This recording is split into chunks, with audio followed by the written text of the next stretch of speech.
अब हम बात करने जा रहे हैं एक्सेल में वर्कबुक को सेव या फिर सेव एज कैसे किया जाता है। Saving a workbook is an important step to ensure that the work that you have done is not lost, and there are different ways of saving a workbook depending on the requirement. हम अपने सबसे पहले तरीके को explore करेंगे जिसमें हम एक नई वर्कबुक को सेव करेंगे यूजिंग फाइल टैब। तो यहाँ पे मेरे पास एक अनसेव्ड और न्यू वर्कबुक मौजूद है जिसका टेम्परेरी नेम जो एक्सेल के द्वारा दिया गया है वो है बुक 4। इस वर्कबुक को हम सेव करेंगे डेस्कटॉप लोकेशन पे और इसका नया नाम रखेंगे माई वर्कबुक, और इसका जो फॉर्मेट होगा वो होगा एक्सेल S6। तो चलिए शुरू करते हैं और इस वर्कबुक को सेव करते हैं। इसके लिए हम सेव ऑप्शन का यूज करेंगे फ्रॉम फाइल टैब। तो चलिए सबसे पहले फाइल टैब पे क्लिक करते हैं। फाइल टैब पे क्लिक करने के बाद कुछ इस तरह की विंडो हमें देखने को मिलेगी और इस विंडो के लेफ्ट हैंड साइड पे सारे ऑप्शंस मौजूद हैं जो कि फाइल टैब में होते हैं। तो इन ऑप्शंस में से मैं सेव पे क्लिक करूंगा और जैसे ही मैंने सेव पे क्लिक किया एक्सेल ने मुझे शिफ्ट कर दिया सेव एज वाले मेन्यू की तरफ। तो ये क्यों हुआ? ये इसलिए हुआ क्योंकि वर्कबुक जिसका नाम है बुक 4 एक नई वर्कबुक और एक अनसेव्ड वर्कबुक है, इसलिए एक्सेल ने हमें सेव से सेव एज मेन्यू पे शिफ्ट कर दिया जिसपे हमको वर्कबुक का नाम, उसकी लोकेशन और इसके साथ उसका फॉर्मेट मेंशन करना होगा। तो चलिए इस वर्कबुक को सेव करने से पहले हम सेव एज की इस विंडो के बारे में थोड़ी चर्चा कर लेते हैं। इस विंडो के अगर हम लेफ्ट हैंड साइड पे देखें तो हमें काफ़ी सारे फोल्डर्स नज़र आ रहे हैं अलग अलग नाम और लोकेशन के साथ। तो ये फोल्डर्स यहाँ पे कर क्या रहे हैं? ये वो फोल्डर्स हैं जिसको हमने अभी रिसेंटली विजिट किया है, या तो किसी वर्कबुक को सेव करने के लिए या फिर किसी वर्कबुक को ओपन करने के लिए। हम चाहें तो इसमें से किसी भी फोल्डर को क्लिक करके अपनी वर्कबुक को सेव कर सकते हैं। अगर हम स्क्रीन की लेफ्ट हैंड साइड पे मौजूद ऑप्शंस के बारे में बात करें तो यहाँ पे 3 ऑप्शंस मौजूद हैं, रीसेंट, दिस पीसी और ब्राउज। सबसे पहले बात करते हैं रीसेंट यानी कि उन सारे फोल्डर्स की लोकेशन जिसको हमने विजिट किया है या तो किसी वर्कबुक को सेव करने के लिए या तो किसी वर्कबुक को ओपन करने के लिए। इसके बाद आता है दिस पीसी यानी कि जिस कंप्यूटर पे हम काम कर रहे हैं उस कंप्यूटर में किसी भी लोकेशन पे हम इस वर्कबुक को सेव कर सकते हैं। तो इसको सेव करने के लिए हमें दिस पीसी पे डबल क्लिक करना होगा, जिसके बाद सेव एज का डायलॉग बॉक्स ओपन हो जाएगा और हम इस कंप्यूटर में मौजूद किसी भी लोकेशन को चूज करके अपने डिजायर्ड नेम के साथ इस वर्कबुक को सेव कर सकते हैं और यहाँ तक इस वर्कबुक का फाइल फॉर्मेट भी सिलेक्ट कर सकते हैं।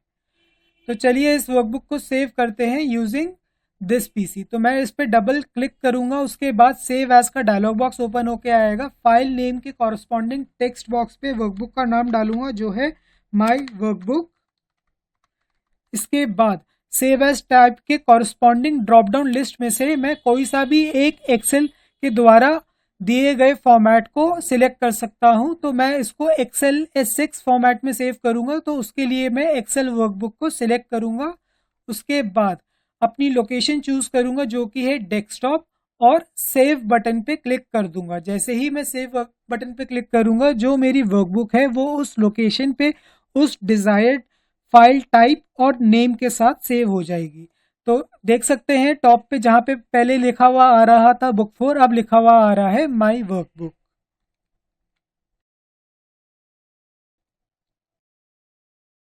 चलिए अब हम वर्कबुक को शॉर्टकट के तरीके से सेव करने का तरीका सीखते हैं। मान लीजिए मेरे पास वर्कबुक है जो ऑलरेडी सेव है माय वर्कबुक के नाम से, और इस वर्कबुक में मैं कुछ चेंजेस करता हूं और उसके बाद मैं उसे शॉर्टकट की मदद से सेव करना चाहता हूं।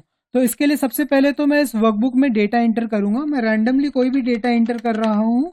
अब इस डेटा को इस वर्कबुक में सेव करने के लिए मेरे को शॉर्टकट की यानी Ctrl+S का कॉम्बिनेशन यूज करना होगा, जिसके बाद ये वर्कबुक मेरी सेव हो जाएगी।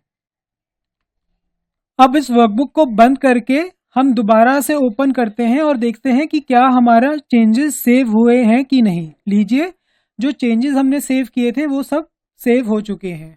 अभी हमने देखा कि कैसे हमने जिस वर्कबुक को ऑलरेडी सेव किया हो उसमें कुछ चेंजेस करके उसे सेव करें using the shortcut combination Ctrl+S। अब हम बात करेंगे किसी नई वर्कबुक को सेव करने का यूजिंग दी शॉर्टकट मेथड। तो इसके लिए सबसे पहले हम Ctrl+N की मदद से एक नई वर्कबुक क्रिएट करते हैं। तो लीजिए हमारे पास एक नई वर्कबुक आ गई है जिसका नाम है बुक 4।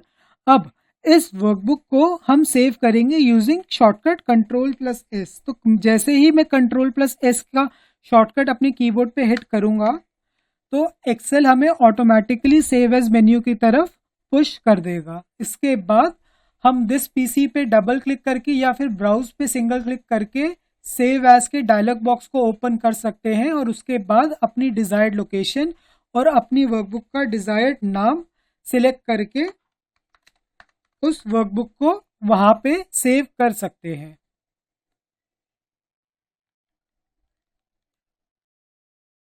चलिए शॉर्टकट के अलावा भी एक ऐसा तरीका एक्सप्लोर करते हैं जिसकी मदद से हम अपने वर्कबुक में किए गए चेंजेस को जल्द से जल्द सेव कर पाए।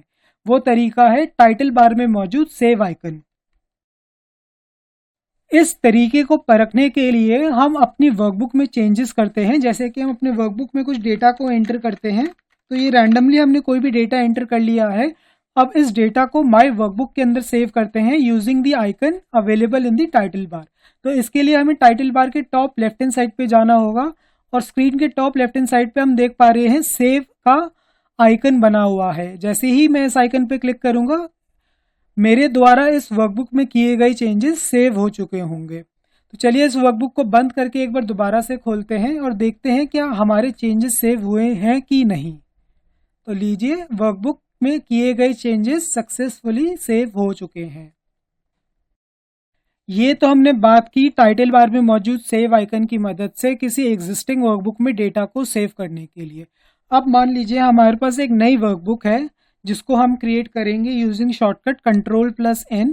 लीजिए एक नई वर्कबुक हमारे सामने ओपन होकर आ चुकी है जिसका नाम है बुक 1। अब इस वर्कबुक को हम कैसे सेव करें यूजिंग द टाइटल बार। तो टाइटल बार में हम दोबारा जाएंगे, सेव पे क्लिक करेंगे और इस बार जैसे ही मैं सेव पे क्लिक करूंगा एक्सेल हमें सेव एज के मेन्यू की तरफ धकेल देगा और दोबारा हम दिस पीसी को डबल क्लिक करके या फिर ब्राउज पे सिंगल क्लिक करके सेव एज के डायलॉग बॉक्स को ओपन कर सकते हैं और अपनी वर्कबुक को अपना मनचाहा नाम देके और अपने मन चाहे फॉर्मेट में सेव कर सकते हैं अपनी मनचाही लोकेशन पे। अब हम एक और इजी तरीके के बारे में बात करने चाह रहे हैं जिसकी मदद से हम अपने वर्कबुक में चेंजेस करके उसे सेव कर सकते हैं। तो चलिए पहले तो वर्कबुक में कुछ चेंजेस करते हैं। हम रैंडमली कोई भी डेटा एंटर करेंगे। इस डेटा को एंटर करने के बाद हम स्क्रीन के टॉप लेफ्ट कॉर्नर पे जाएंगे और क्रॉस के आइकन को क्लिक करेंगे जिसके बाद हमारी जो वर्कबुक है वो बंद हो जाएगी। तो चलिए क्लोज के आइकन पे क्लिक करते हैं। तो जैसे ही मैंने क्लोज के आइकन पे क्लिक किया माइक्रोसॉफ्ट एक्सेल ने मुझसे पूछा है do you want to save your changes that you have just made, यानी कि जो चेंजेस हमने अभी किए हैं क्या आप उसे सेव करना चाहते हैं। अगर मैं सेव पे क्लिक करूंगा तो वो चेंजेस सेव हो जाएंगे और ये वर्कबुक बंद हो जाएगी, या फिर अगर मैं डोंट सेव पे क्लिक करूंगा तो यानी कि जो वर्कबुक में मैंने चेंजेस किए हैं एक्सेल इस फाइल को उस चेंजेस को सेव होने से रोकेगा और एक्सेल की फाइल को बंद कर देगा और कैंसिल करने पे हमारी वर्कबुक क्लोज होने से कैंसिल हो जाएगी, यानी कि क्लोज नहीं होगी। तो चलिए हमें चेंजेस को सेव करना है तो हम सेव पे क्लिक करते हैं और इस वर्कबुक को बंद कर देते हैं। अब ओपन करके देखते हैं जो चेंजेस हमने तीसरी बार किए हैं क्या वो सेव हुए हैं कि नहीं हुए। लीजिए ये चेंजेस सेव हो गए हैं।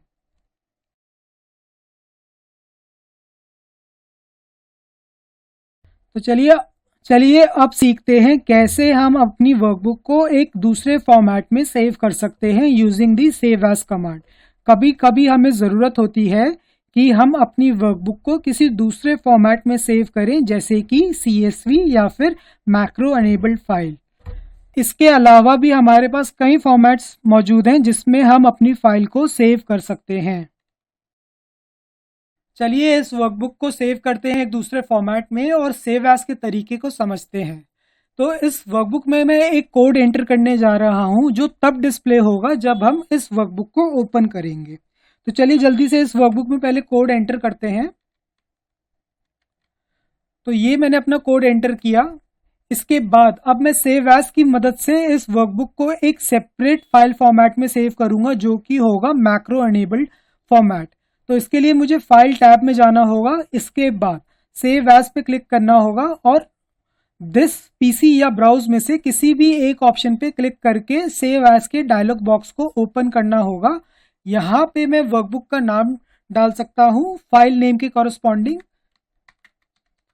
तो मैंने इस वर्कबुक का नाम दिया है माई वर्कबुक अंडरस्कोर मैक्रो। इसके बाद सेव एज टाइप में से मैं एक्सेल मैक्रो अनेबल्ड वर्कबुक के फॉर्मेट को चूज करूंगा और सेव पे क्लिक करूंगा।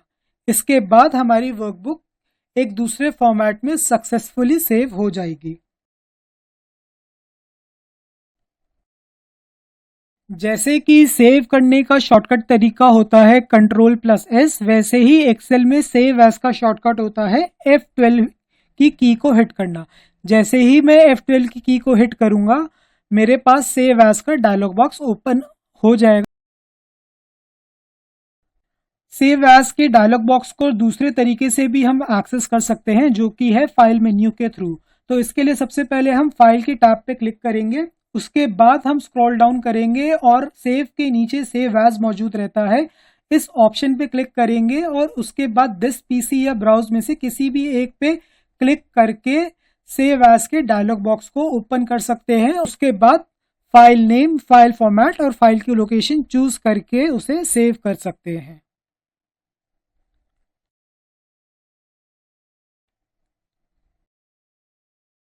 एक्सेल में किसी भी फाइल का फॉर्मेट चेंज करने का जिस पे आप काम कर रहे हो एक तरीका और भी है, वो है एक्सपोर्ट मेन्यू। तो एक्सपोर्ट मेन्यू को एक्सेस करने के लिए सबसे पहले आपको फाइल टैब पे क्लिक करना होगा। इसके बाद आपको नीचे आना होगा एक्सपोर्ट मेन्यू की तरफ और एक्सपोर्ट पे क्लिक करना होगा।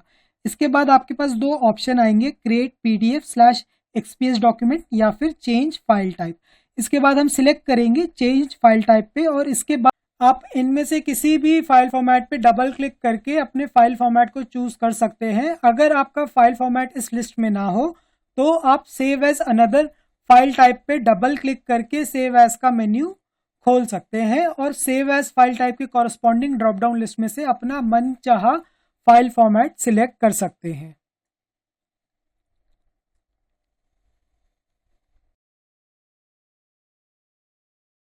अब जल्दी से देखते हैं हम अपनी फाइल को PDF फॉर्मेट में कैसे सेव कर सकते हैं या फिर एक्सपोर्ट कर सकते हैं। अगर हमें अपनी फाइल को सेव करना हो PDF फॉर्मेट में तो इसके लिए हम सेव एज पे क्लिक करेंगे। उसके बाद दिस पीसी या ब्राउज में से किसी भी एक ऑप्शन पे क्लिक करके सेव एज के डायलॉग बॉक्स को ओपन करेंगे। उसके बाद सेव एज टाइप के कॉरस्पॉन्डिंग ड्रॉप डाउन लिस्ट में से PDF या XPS डॉक्यूमेंट सिलेक्ट करके अपनी फाइल को हम PDF फॉर्मेट में सेव कर सकते हैं। पर rarest of the rarest case में ऐसी सिचुएशन आती है कि आपको अपनी फाइल किसी ऐसे इंसान के साथ शेयर करनी है जो एक्सेल का काफी पुराना वर्जन यूज कर रहा है, जैसे कि एक्सेल 2007 या उससे भी पहला का वर्जन यूज कर रहा है। तो उस केस में आप सेव एज का डायलॉग बॉक्स ओपन कीजिए यूजिंग शॉर्टकट की F12। जैसे ही सेव एज का डायलॉग बॉक्स ओपन होता है आप सेव एज टाइप में XLS फॉर्मेट को सिलेक्ट कीजिए, जो है एक्सेल 97 to 2003 वर्कबुक। आप इस फॉर्मेट में सेव कीजिए, आपकी वर्कबुक सेव हो जाएगी और आप इस वर्कबुक को उस इंसान के साथ शेयर कर पाएंगे जो एक्सेल का काफी पुराना वर्जन यूज कर रहा है।